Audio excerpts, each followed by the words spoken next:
Existence में किसी भी चीज के पाबंद है और उससे बाउंड है, उसको उसकी जरूरत है, उस पर डिपेंड करती है, तो जाहिर सी बात है कि उसका कोई ना कोई कॉज होता है। ये तो अक्ल की बात है, ये आप रीजनिंग की बात करते हैं, मैं वही कर रहा हूं। दूसरी चीज आपने ये बात कही कि इतने बिलियन लाइट ईयर्स दूर है, उसका मेरा क्या लेना देना। फिर मेरे ख्याल से आपको ये नहीं कहना चाहिए I think therefore I am an atheist. आपको सोचना चाहिए, सिर्फ आप एक लिमिटेड दायरे में रहकर नहीं सोचें बल्कि बाहर निकलकर सोचें। आपने तीसरा सवाल किया, आपने 2-3 सवाल एक साथ। ऐसी बात है ना कीजिए, कुछ लोगों को इतराज हो जाएगा आप पे कि आप कुछ भी सोचिए, ये इजाजत आपको है नहीं, मुझे है।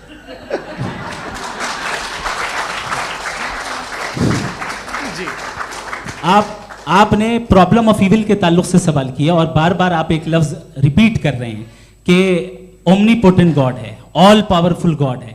यही तो दरअसल समझना है कि गॉड का कॉन्सेप्ट क्या है। प्रॉब्लम ऑफ इविल जो है, प्रॉब्लम ऑफ इविल दर हकीकत 2 असम्पशंस पर कायम है।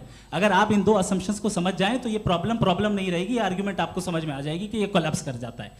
पॉइंट नंबर 1, यानी जो आपका सबसे पहला फॉल्स असम्पशन है कि गॉड मर्सीफुल है, ओमनीपोटेंट है, दुनिया में जुल्म हो रहा है।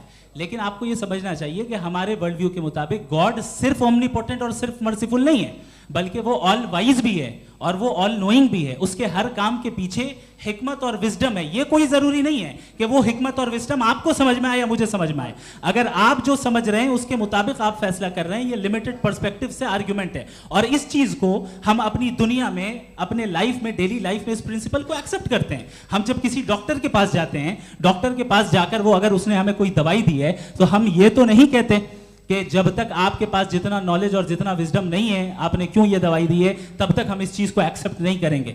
नहीं कहते, हम उसकी अथॉरिटी को तस्लीम करते हैं। क्यों? क्योंकि उसकी हम जानते हैं कि वो नॉलेजेबल है, वो विजडम वाला है, हमसे ज्यादा नॉलेज और हमसे ज्यादा विजडम है।